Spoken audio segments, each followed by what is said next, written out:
Hello everybody, French General month number 6, halfway. It's 12 months, halfway with number 6, so I'm sure you're all up to date, or maybe not, but even if you're not, just take your time and enjoy.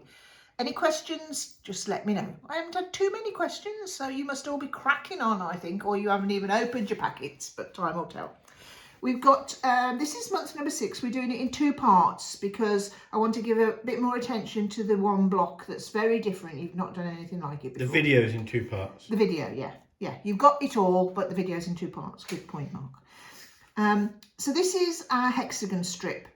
It's a piece of dark fabric with a piece of light either side, as you can see from the pattern, and then a row of hexagons along the top. We've done all of this before, and these are really good if you're designing a quilt yourself. Like, they're good fill-in sections, but if you use a variety of fabrics, it gives you a lot of, a lot of interest. So they're good sections to fill in spaces, and I know I love them anyway, don't I? So I've done quite a few this week on another quilt. So that's it, Mark. That's all you've got to do. Okay. Okay, now I'm going on to these flying geese because I just want I like it when it's quick like that. yeah. So flying geese. What we know about flying geese so far is we did these little beauties a few months ago. I don't know. The cuttings ahead, the quilt's made. I'm doing the videos all at different times, so I have no idea how long ago I did these last.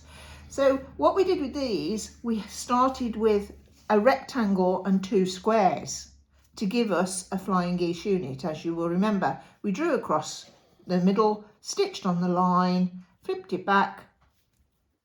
Job's a good one.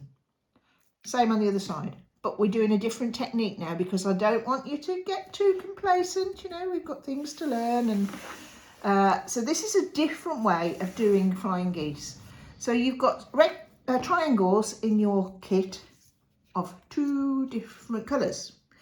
And what you want to do is you need to put your small dark triangles with your large light triangles and your small light triangles with your large dark triangles. Okay, so what we're going to do is, because they're all triangles, sometimes it's up to you whether which technique you find you prefer.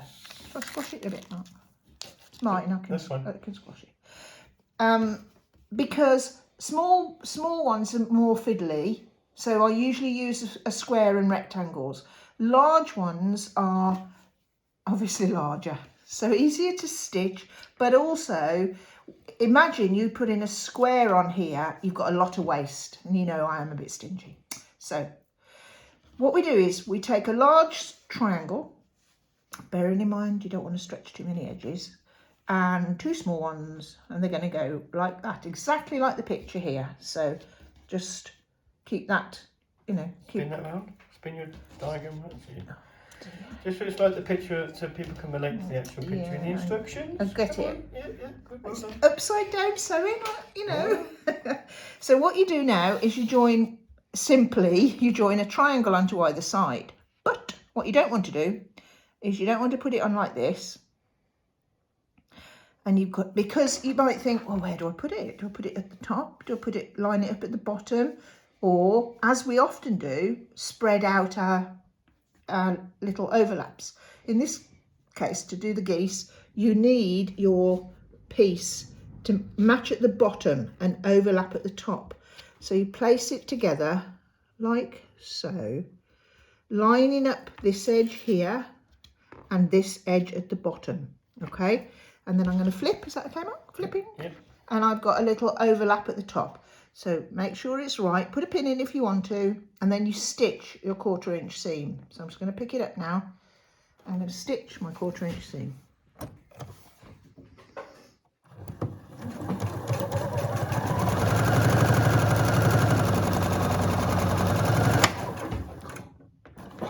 that a cracking noise? It was my hand on this. Okay, so as you can see, nice and level at the bottom, level here, overlapping at the top.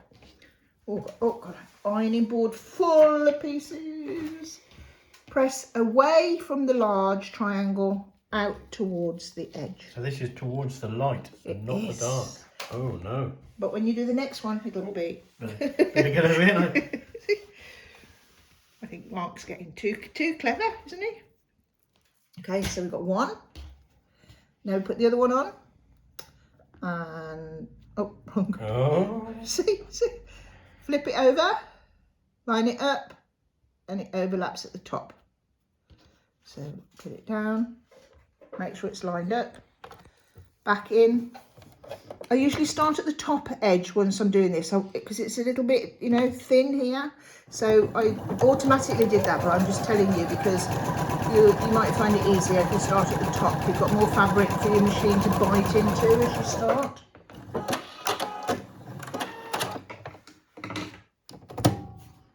Same again, take it to the iron and press, open.